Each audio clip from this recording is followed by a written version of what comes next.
Hello दोस्तों, एक बार फिर से आप सभी का मैं बहुत बहुत स्वागत करता हूं। 2024 का चुनाव बेहद करीब है और सारी पार्टियों ने तैयारी अपने स्तर पर तेज कर दी है।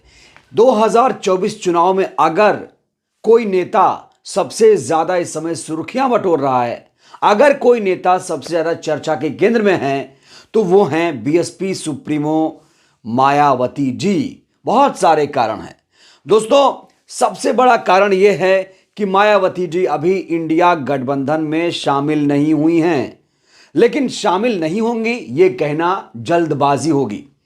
और सबसे बड़ी बात दोस्तों, बीएसपी जो पार्टी है वो अब बीएसपी 2.0 में तब्दील हो गई है। मेरा कहने का तात्पर्य यह है कि बीएसपी अब पूरी तरीके से हाईटेक होती जा रही है। आपको बता दूं कि 11 जनवरी को मिस कॉल अभियान की शुरुआत की गई थी आकाश आनंद के द्वारा, और अभी बहुत सारे मिस कॉल इस नंबर पर जा रहे हैं। यह नंबर अगर आपको नहीं पता है तो यह नंबर आप नोट कर सकते हैं। साथ ही साथ दोस्तों, चर्चा की वजह यह भी है कि मायावती जी का इसी महीने जन्मदिन आने वाला है। 15 जनवरी को बीएसपी सुप्रीमो अपना 68वां जन्मदिन मना रही हैं। और आपको बता दूं, खुशखबरी यह है कि बहुत सारे लोग अभी से ही बधाई संदेश भेज रहे हैं। जन कल्याणकारी दिवस के तौर पर बसपा सुप्रीमो का जन्मदिन मनाया जाएगा। उनकी जो उपलब्धियां हैं उसे जन जन तक पहुंचाने की कोशिश की जाएगी। और इस समय आईटी सेल को भी बसपा बहुत ज्यादा मजबूत कर रही है। आपको बता दूं कि 15 जनवरी के दिन बहन जी ऐप को भी लॉन्च किया जाएगा। एक सबसे बड़ी बात दोस्तों, 22 जनवरी को राम मंदिर का उद्घाटन होने वाला है, प्राण प्रतिष्ठा समारोह होने वाला है, और अयोध्या जाने को लेकर उनको निमंत्रण भी मिल गया है। निमंत्रण जैसे ही मिला स्वीकार तो किया, लेकिन सीधे कह दिया कि हम अयोध्या नहीं जाएंगे। बिल्कुल स्पष्ट क्लियर है। जिस तरीके से खड़गे साहब ने, जिस तरीके से सोनिया जी ने कहा था कि हम 22 जनवरी को अयोध्या नहीं जाएंगे, मायावती जी ने एकदम साफ कर दिया कि वो अयोध्या नहीं जाएंगी। दोस्तों इस बीच बहुत ज्यादा चर्चा है कि मायावती जी इंडिया गठबंधन में शामिल होंगी। हालांकि आपको बता दूं कि जो सीट शेयरिंग का फॉर्मूला है उसको लेकर अभी दिल्ली में रणनीति तैयार की जा रही है, और सीट शेयरिंग जो है उत्तर प्रदेश में खास तौर से उसे होल्ड पर रख दिया गया है। 15 जनवरी का इंतजार किया जा रहा है। कांग्रेस पार्टी हो, समाजवादी पार्टी हो, सारी पार्टियां अब 15 जनवरी का इंतजार कर रही हैं। अगर बीएसपी सुप्रीमो के द्वारा इंडिया गठबंधन में शामिल होने की हरी झंडी मिल जाएगी तो सीट शेयरिंग का जो फॉर्मूला है उसे भी आउट कर दिया जाएगा। हालांकि सीट शेयरिंग को लेकर बहुत सारी खबरें चल रही हैं। तो दोस्तों इस बीच एक सबसे महत्वपूर्ण खबर, सबसे बड़ी खबर जो मैं आपको बताने वाला हूं वो ये है कि मायावती जी 2024 में ताल ठोकने जा रही हैं। कहा जा रहा है मायावती जी 2024 के लोकसभा चुनाव में किस्मत आजमाएंगी, और यह अपने आप में बहुत बड़ी खबर है दोस्तों, बहुत बड़ी खबर है। मायावती जी का चुनाव लड़ना अपने आप में बड़ी ब्रेकिंग बन जाती है। किसी को यह यकीन नहीं हो रहा है, लेकिन दोस्तों चर्चा बहुत ज्यादा हो रही है, माहौल बहुत ज्यादा गर्म हो चुका है। लोग इस पर बात कर रहे हैं कि मायावती जी भी 2024 में लोकसभा का चुनाव लड़ेंगी, और 2024 में अगर मायावती जी चुनाव लड़ेंगी तो मोदी जी की जो हालत है वो पतली हो जाएगी। दोस्तों अब यहां बड़ा प्रश्न ये खड़ा होता है कि मायावती जी अगर 2024 में चुनाव लड़ेंगी तो कौन सी सीट होगी। सबसे बड़ा सवाल यह है। तो इस समय 2 सीटें काफी चर्चा में हैं। एक तो अकबरपुर लोकसभा सीट है और दूसरी है नगीना लोकसभा सीट। नगीना लोकसभा सीट इस समय हॉट सीट बनी हुई है दोस्तों। नगीना लोकसभा सीट बहुत नई लोकसभा सीट है। 2008 में जब परिसीमन हुआ था तो नगीना लोकसभा सीट का गठन हुआ था। 2009 में पहली बार नगीना में चुनाव हुआ था, और वहां से समाजवादी पार्टी के कैंडिडेट ने जीत हासिल की थी। 2014 में बीजेपी के उम्मीदवार ने जीत हासिल की थी, और 2019 में गिरीश जी ने जीत हासिल की थी जो बीएसपी के उम्मीदवार थे। अब नगीना बिजनौर जिले में आती है। याद करिए, बिजनौर ही वो लोकसभा क्षेत्र है जहां से पहली बार 1989 में मायावती जी ने ये चुनाव जीता था और पहली बार वहां से लोकसभा चुनाव जीतकर वो संसद पहुंची थी।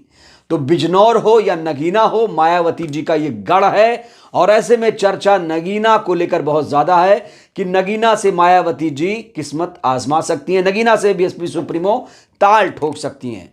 देखिए, नगीना लोकसभा सीट जो है वो एससी के लिए आरक्षित है। आपको बता दूं, उत्तर प्रदेश में अभी 17 लोकसभा सीटों को आरक्षित रखा गया है, जिसमें से नगीना भी एक लोकसभा सीट है। जातीय समीकरण की बात करूं तो नगीना में 50% मुस्लिम वोटर हैं, 21% दलित वोटर्स हैं। ऐसे में संख्या काफी हो जाती है और दलित मुस्लिम समीकरण अगर गठजोड़ इसका सही हो गया तो इसमें आप जानते हैं कि मायावती जी की जो जीत है वो निश्चित होगी। लेकिन एक बड़ी बात, गठबंधन में आकर अगर बीएसपी सुप्रीमो चुनाव लड़ेंगी तो उस जीत का और भी ज्यादा मतलब होगा, क्योंकि 2024 में दलित प्रधानमंत्री की संभावनाएं प्रबल हो रही हैं। हर कोई कह रहा है 24 में पहला दलित प्रधानमंत्री देश को मिलना चाहिए। अब दोस्तों, आपके मन में एक सवाल यह आ रहा होगा कि नगीना भी तो वही लोकसभा सीट है जहां से चंद्रशेखर आजाद चुनाव लड़ने की सोच रहे हैं। खबरें ऐसी हैं कि चंद्रशेखर आजाद चुनाव नगीना से लड़ सकते हैं, लोकसभा चुनाव वो नगीना से लड़ सकते हैं, ऐसी खबरें हैं। लेकिन दोस्तों, कहा जा रहा है कि अगर बीएसपी सुप्रीमो नगीना से लोकसभा चुनाव लड़ती हैं तो चंद्रशेखर आजाद यहां से चुनाव नहीं लड़ेंगे। जी हां दोस्तों, चंद्रशेखर आजाद बिल्कुल भी बीएसपी सुप्रीमो को चुनौती नहीं देंगे, ये एकदम तय हो चुका है। और बहुत सारे जो विश्लेषक हैं, राजनीतिक जो समझ रखते हैं, वो इस पर चर्चा कर रहे हैं, बात कर रहे हैं कि भाई बीएसपी सुप्रीमो के सामने चंद्रशेखर जी तो नहीं आएंगे। क्योंकि आपको बता दूं, ये वही चंद्रशेखर आजाद जी हैं जो बीएसपी सुप्रीमो को अपना गुरु बताते हैं, अपनी मां बताते हैं, खुद को वो एकलव्य भी कहते हैं और हर मंचों पर बीएसपी सुप्रीमो की तारीफ भी करते हैं। तो दोस्तों, जो भी ये खबर सुन रहा है कि बीएसपी सुप्रीमो लोकसभा का चुनाव लड़ेंगी, वो फूले नहीं समा रहा है।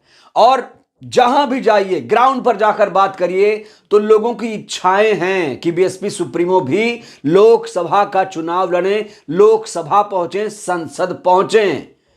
इससे पहले मायावती जी कई बार विधायक रह चुकी हैं और राज्यसभा सांसद भी रह चुकी हैं, लोकसभा सांसद रह चुकी हैं, उत्तर प्रदेश की 4 बार मुख्यमंत्री रह चुकी हैं और जो कार्य करने की कुशलता है उनमें, उसको तो हर कोई जानता है। तो दोस्तों, जिस तरीके से मायावती जी ने मुख्यमंत्री रहते हुए विकास के कार्यों में योगदान दिया, अब लोगों की चाहत है, इच्छाएं हैं कि मायावती जी देश को संभालें। उनकी जो प्रशासनिक क्षमता है, जिस तरीके से सबसे बड़े प्रदेश को, सबसे बड़े सूबे को संभाला, उसी तरीके से अब वक्त आ गया है कि बहन जी भी देश की पीएम बने। और अगर ऐसा होता है तो ये इतिहास में दर्ज हो जाएगा, देश को पहला दलित प्रधानमंत्री मिल जाएगा। और दोस्तों, जिस तरीके से बीएसपी सुप्रीमो सक्रिय है, मैंने पहले भी कहा कि चर्चा के केंद्र में बीएसपी सुप्रीमो हैं, सबसे ज्यादा चर्चा। उनकी चर्चा के बगैर 2024 का लोकसभा चुनाव अधूरा है, इंडिया गठबंधन भी अधूरा है। तो दोस्तों, क्या लगता है आपको? आपसे मेरा एक सीधा सा सवाल है, क्या बीएसपी सुप्रीमो को 2024 लोकसभा चुनाव लड़ना चाहिए? इस सवाल को लेकर आप लोग क्या सोचते हैं? अपनी प्रतिक्रिया हमें दीजिए और वीडियो को लाइक करिए। वीडियो को लाइक करना बहुत जरूरी है। वीडियो को शेयर करिए, नए आए हैं तो चैनल को सब्सक्राइब जरूर करिए। वीडियो को जन जन तक पहुंचाइए, जिससे देश की जनता जागरूक हो। बहुत बहुत धन्यवाद, अपना बहुत ख्याल रखिए। शुक्रिया। जय भारत, जय संविधान।